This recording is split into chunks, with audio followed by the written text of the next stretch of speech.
આજે આપણે એક નવો પાઠ ભણવા જઈ રહ્યા છીએ જેનું નામ છે બળ તથા ગતિના નિયમો. પાઠ નંબર 9. આ જે પાઠ છે બરોબર એ ભૌતિક વિજ્ઞાનનો બીજો પાઠ છે. એના પહેલાં આપણે ચલાવ્યો હતો ગતિ પાઠ કે જે પાઠ 8 હતો. આ પાઠની અંદર આપણે પ્રસ્તાવના જોવા જઈએ. સૌપ્રથમ ગતિ કોને કહેવામાં આવે છે? તો સમયની સાથે પદાર્થના સ્થાનમાં કંઈક ફેરફાર થાય એને જે છે એ શું કહેવામાં આવે છે? ગતિ કહેવામાં આવે છે. એ આપણે ધોરણ 8માં પણ એની ચર્ચા કરી જ હતી બરાબર, કે સમયની સાથે પદાર્થના સ્થાનમાં કંઈક ફેરફાર થતો હોય. અહીંયા આપણે એક સાદી આકૃતિ દ્વારા સમજીએ કે માની લો એક પદાર્થ એ સ્થાને ઊભેલો છે. એ પદાર્થને એ થી બી સુધી જવું હશે તો એના સ્થાનમાં તો ફેરફાર થવાનો જ છે અને સમયમાં પણ કંઈ ફેરફાર થશે બરાબર. આપણે એમ કહી શકીએ ને કે ભાઈ 5 સેકન્ડમાં એ થી બી સુધી ગયો, 10 સેકન્ડમાં એ થી બી સુધી ગયો, 15 સેકન્ડમાં એ થી બી તરફ જે છે ગયો છે, એવું તો આપણે કહી જ શકીએ. એટલે પદાર્થના સ્થાનમાં તો ફેરફાર થાય છે પણ સમયમાં પણ ફેરફાર થાય છે. હવે તમને એમ થાય તો બળ અને ગતિ એ બંનેનો સંબંધ શું છે? હજી પણ આપણે એક વસ્તુ આની અંદર રહી જાય છે અને એ રહી જાય છે બળ. તમને એમ થશે કેમ બળ? કારણ કે આપણે પદાર્થને એ થી બી જગ્યાએ જ્યારે મોકલવો હોય તો એક વસ્તુ તો જોઈશે ને, બાહ્ય બળ. બાહ્ય બળ હશે તો આપણે એક જગ્યાએથી બીજી જગ્યાએ મોકલી શકીશું ને બરાબર. માની લો કે આ પદાર્થ છે, અહીંયા આપણે કોઈક વસ્તુ ઊભી રાખેલી છે, અહીંયાથી આપણે એથી આપણે બી સુધી લઈ જવાનો છે. એ પદાર્થને એથી બી સુધી લઈ જવા માટે આપણે કંઈક બળ તો આપવું પડશે. એમને એમ તો પદાર્થ સ્થિર રહેશે. એ પદાર્થને આપણે ધક્કો આપીશું બરાબર, કાં તો ધક્કો આપીશું કાં તો અહીંયાથી શું કરીશું? ખેંચીશું, તો એ પદાર્થ એ થી બી સુધી જશે. આપણે એમ કહીએ કે ચલો મોટર કાર છે તો મોટર કારને તો ધક્કો કે બળ આપવાની જરૂરિયાત છે જ નહીં. મોટર કારને પણ બાહ્ય બળ લાગે છે. આપણે એક્સિલેટર આપીએ છીએ એક પ્રકારનું શું છે? એન્જિન ચાલુ કરવા માટે, એટલે કે એન્જિન એટલે કે મોટર કારને ગતિમાં રાખવા માટે આપણે એક બળ લગાડીએ છીએ અને બળ દ્વારા જે છે એ મોટર કાર એ થી બી તરફ જાય છે બરાબર. એટલે આ હતી ગતિની સમજ અને એની સાથે સાથે તમને ખબર પડી જાય કે બળનો પણ આ નિયમ છે. એટલે કે બળ અને ગતિને સંબંધ છે બરાબર. કોઈ પણ પદાર્થને ગતિમાં રાખવા માટે હંમેશા બળ લગાડવું જરૂરી છે.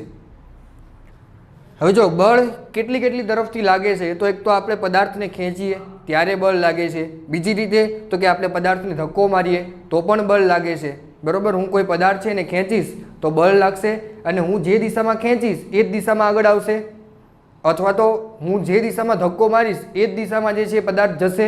તો આ બધી વસ્તુ શું લાગે છે? બળ લાગે એમ કહેવાય. હજી પણ એક નવો શબ્દ છે આઘાત. તો આઘાત એટલે શું?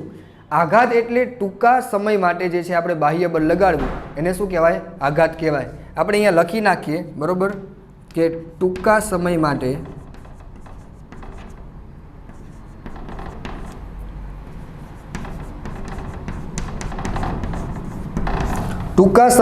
બળ લગાડવું એને શું કહેવાય? બળનો આઘાત કહેવાય બરાબર. કારણ કે દરેક વસ્તુ માટે જો આપણે ટૂંકા સમય માટે જ બળ લગાડવું પડે છે. મેં તમને એમ કીધું કે એ થી બી તરફ જે છે એ કોઈ વસ્તુને આપણે જવા દેવી છે બરાબર. તો આપણે શું કરીશું? આ એ અહીંયા જે પદાર્થ હશે ત્યારે આપણે શું કરીશું? આને ધક્કો મારીશું. તો ધક્કો આપણે મારીશું એટલે એ અહીંયા સુધી આવી જશે બરાબર. તો ટૂંકા સમય માટે તો બળ લાગ્યું ને, એને શું કહેવાય? બળનો આઘાત. વળી પાછું આપણે એને શું કરીશું? અહીંયાથી પાછો ધક્કો મારીશું એટલે અહીંયા આવશે. વળી પાછો અહીંયાથી ધક્કો મારીશું એટલે અહીંયા આવશે. એટલે આપણે ટૂંકા સમય માટે બળ લગાડીએ છીએ એને શું કહેવામાં આવે છે? બળનો આઘાત. એટલે આ હતું બળનો આઘાત. હવે બળ લગાડવાથી હજી પણ એક વસ્તુ થાય છે. હવે જો એક સ્પ્રિંગ લઈએ, હવે સ્પ્રિંગને આપણે દબાવીએ. સ્પ્રિંગને દબાવીએ એટલે શું આપી દીધું? આપણે બળ આપી દીધું બરાબર. પછી એ સ્પ્રિંગને જે છે એ મૂકી દઈએ તો શું થશે? સ્પ્રિંગના કદમાં ફેરફાર થશે, એના આકારમાં શું થશે? ફેરફાર થશે. તો આ પણ એક પ્રકારનું શું આપ્યું કહેવાય? આપણે બળ આપ્યું કહેવાય. અને એનાથી શું ચેન્જીસ થયો? એનો આકાર જે હતો બરાબર એ બદલાઈ ગયો. વળી પાછી સ્પ્રિંગ છે એટલા માટે મૂળ સ્થિતિમાં આવી જશે, જેવો એનો આકાર હતો એવી સ્થિતિમાં આવી જશે. પણ બળ લગાડવાથી એનો આકાર જે છે એ શું થઈ ગયો? બદલાઈ ગયો. એટલે આપણે એ પણ શીખી ગયા કે બળ લગાડવાથી એનો આકાર પણ કોઈ પણ પદાર્થનો બદલાય છે બીજું શું થાય છે તો જો બળ લગાડવાથી પદાર્થની સ્થિતિમાં ફેરફાર થઈ શકે છે. એ તો હમણાં આપણે અહીંયા જોયું જ કે માની લો એ સ્થાને કોઈ પદાર્થ છે, ત્યાંથી આપણે એને બળ લગાડ્યું, બરાબર, એટલે પદાર્થ જે છે ક્યાં સુધી ગયો? બી સ્થાને ગયો. પહેલાં હતો ક્યાં? એ સ્થાને, હવે પહોંચ્યો ક્યાં? બી સ્થાને. તો પદાર્થની સ્થિતિમાં ફેરફાર થયો, બરાબર. એટલે બળ લગાડવાથી પદાર્થની સ્થિતિમાં પણ ફેરફાર થઈ જાય છે. એટલે કે આપણે શું કહી શકાય કે પદાર્થ છે એ સ્થિર સ્થિતિમાંથી ગતિમાં લાવી શકાય બળ લગાડવાથી. પદાર્થને સ્થિર સ્થિતિમાંથી ક્યાં લાવી શકાય? ગતિમાં. અને ગતિમાન સ્થિતિમાંથી ક્યાં લાવી શકાય? સ્થિર પણ લાવી શકાય છે. હવે જો એક વસ્તુ હું તમને કહું, હમણાં આપણે વાત કરી કે સ્થિર સ્થિતિમાંથી ગતિમાં, એટલે કોઈ કાર છે ને એક્સિલેટર મારીએ એટલે સ્થિર સ્થિતિમાંથી ક્યાં આવી ગઈ? ગતિમાં. આપણે લગાડ્યું શું? બળ જ લગાડ્યું. એ કાર જે છે સ્થિર સ્થિતિમાંથી ક્યાં પહોંચી ગઈ? ગતિમાં પહોંચી ગઈ, બરાબર. હવે આપણે બીજી વાત કરીએ કે એ જ કારને જો રોકવી હોય તો આપણે શું કરવું પડે? બ્રેક મારવી પડે ને, બરાબર. તો બ્રેક મારીએ એટલે બાહ્ય બળ આપ્યું જ કહેવાય. નહીંતર તો એમને એમ વિચારી લઈએ કે હાલો આપણે જે છે એ કારને રોકવાની છે તો રોકાઈ જાય? ના રોકાય, બરાબર. આપણે શું કરવું પડશે? બ્રેક મારવી પડશે. બ્રેક મારીશું ત્યારે જે છે એ ગતિમાન કાર જે છે એમાંથી કેવા આવશે? સ્થિર સ્થિતિમાં આવશે, બરાબર. તો બ્રેક માર્યું એ પણ આપણે એક શું આપ્યું કહેવાય? બાહ્ય બળ જ આપ્યું કહેવાય. તો આવી રીતે બળ અને ગતિને જે છે એ સંબંધ છે અને એના ઉપરથી આપણે ગતિના નિયમો ભણવાના છે. અને આ પાઠની અંદર મોસ્ટ આઈએમપી એવા નિયમો 3, બરાબર. ન્યૂટનની ગતિનો પ્રથમ નિયમ, ન્યૂટનની ગતિનો દ્વિતીય નિયમ અને ન્યૂટનની ગતિનો ત્રીજો નિયમ. આ ત્રણેય નિયમો ભણવાના છે અને આ ત્રણેય નિયમો ઉપર જ આખો પાઠ જે છે રહેલો છે. તો પ્રસ્તાવના પછીનો પહેલો જ ટોપિક છે આપણો સંતુલિત બળ કોને કહેવાય અને અસંતુલિત બળ કોને કહેવાય. એકદમ સહેલી વસ્તુ છે. હવે આપણે આ પાઠ 8માં પણ વાત કરી હતી અને અત્યારે પણ વાત કરીએ કે ફિઝિક્સ છે એટલે આપણે આપણા ઉદાહરણ દ્વારા જ સમજી શકીશું. તમે જેટલું વિઝ્યુલાઇઝ કરી શકો છો, તમે જેટલું ઇમેજિન કરી શકશો, બરાબર, એટલું આપણું જે છે ફિઝિક્સ સરળ રહેશે. એટલે કે આપણે ઉદાહરણ દ્વારા જ આપણે સમજવું પડશે. જો સૌપ્રથમ અહીંયા શું છે? સંતુલિત બળ. જે બળોની સંયુક્ત અસર હેઠળ પદાર્થની સ્થિર સ્થિતિમાં, બરાબર, ફેરફાર થાય નહીં એને આપણે શું કહીએ છીએ? સંતુલિત બળ. અને અસંતુલિત બળ કોને કહેવામાં આવે છે? કે જો પદાર્થ પર બળોની સંયુક્ત અસર લાગે, બરાબર, તો તે પદાર્થ છે સ્થિર અવસ્થામાં રહેલો પદાર્થ એ ક્યાં આવી જશે? ગતિમાન અવસ્થામાં આવી જશે. આપણે ઉદાહરણ દ્વારા સમજીએ.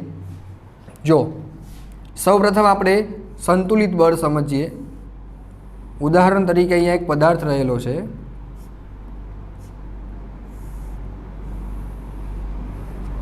આ એક પદાર્થ રહેલો છે, બરાબર. હવે હું અહીંયા એક્સ લખું છું. અહીંયા કોઈ એક વ્યક્તિ ઊભું છે, એ છે એક્સ. અને અહીંયા જે છે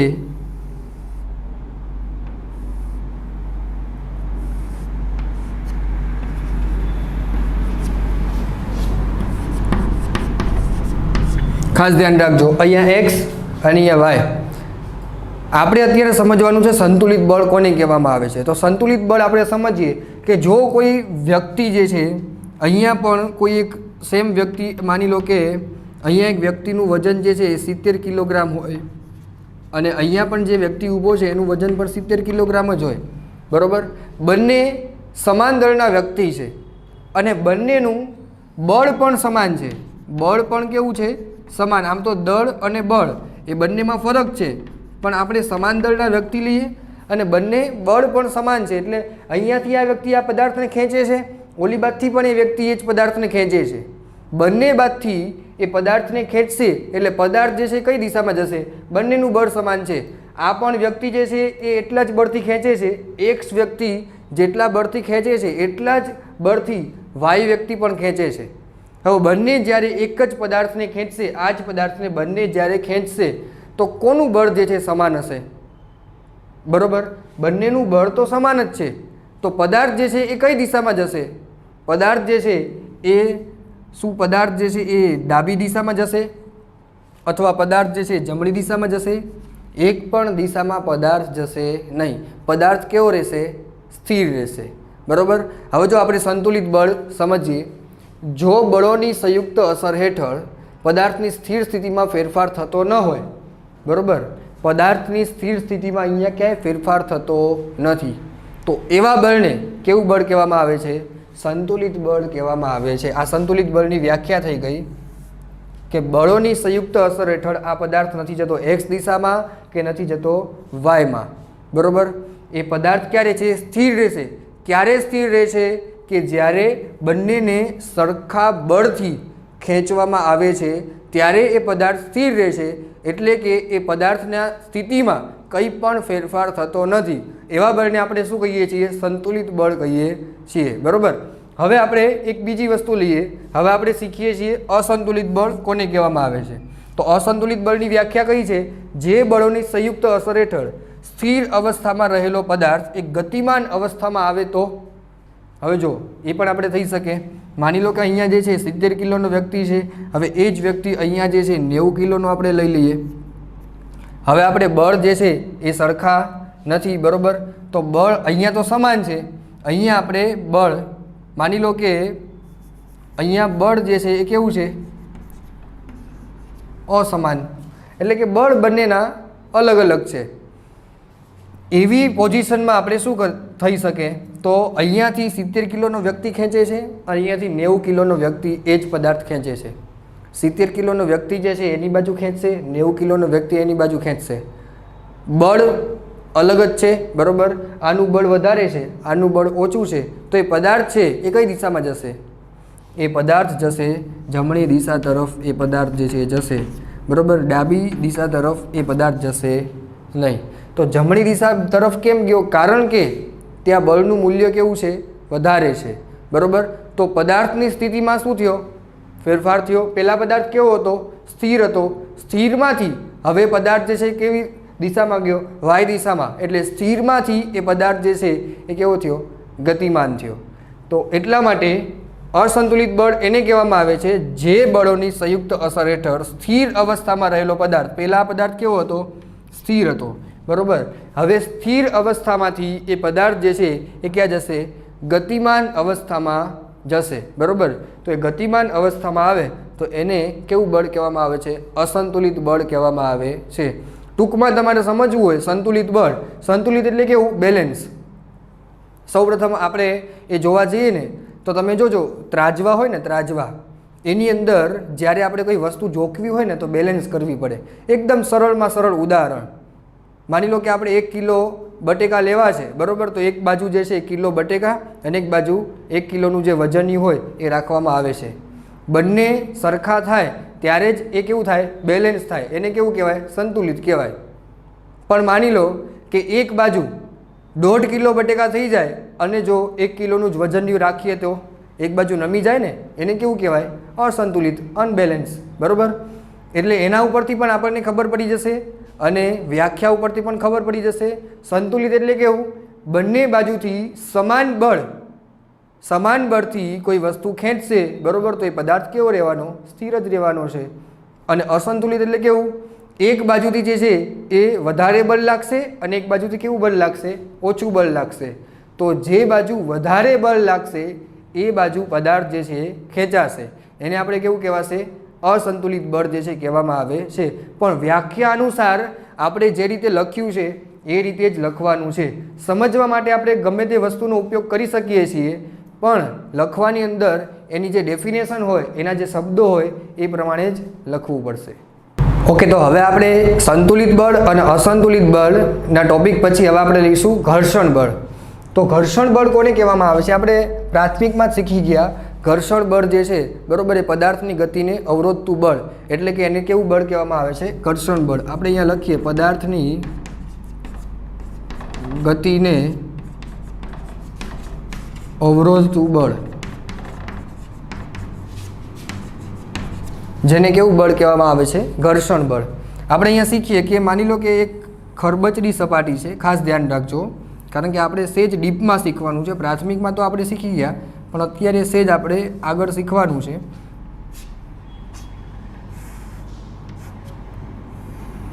માની લો કે આપણી પાસે આ એક પદાર્થ છે. એક વ્યક્તિ આને જે છે એ ધક્કો મારવાનો પ્રયત્ન કરે છે, એટલે કે જ્યારે સ્થિર સ્થિતિમાં છે એ સ્થિરમાંથી એને કેવી લાવવાનો પ્રયત્ન કરે છે, ગતિમાન સ્થિતિમાં લાવવાનો પ્રયત્ન જે છે એ કરે છે.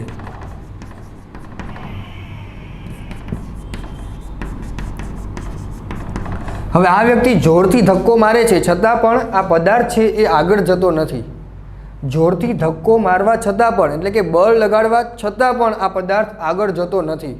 એટલે કે આ બળ, આ જે પદાર્થ છે આગળ નથી જતો, એટલે એના ઉપર એક હજી પણ બળ લાગી રહ્યું છે, એના કારણે પદાર્થ આગળ જતો નથી. પદાર્થ જે છે એ કોના સંપર્કમાં છે? સપાટીના સંપર્કમાં છે ને. જો સપાટીના સંપર્કમાં એ પદાર્થ રહેલો છે, એટલે કે ગતિને અવરોધતું કોઈક બળ લાગતું હશે. એટલે કે કયું બળ લાગતું હશે? ઘર્ષણ બળ જે છે એ લાગતું હશે.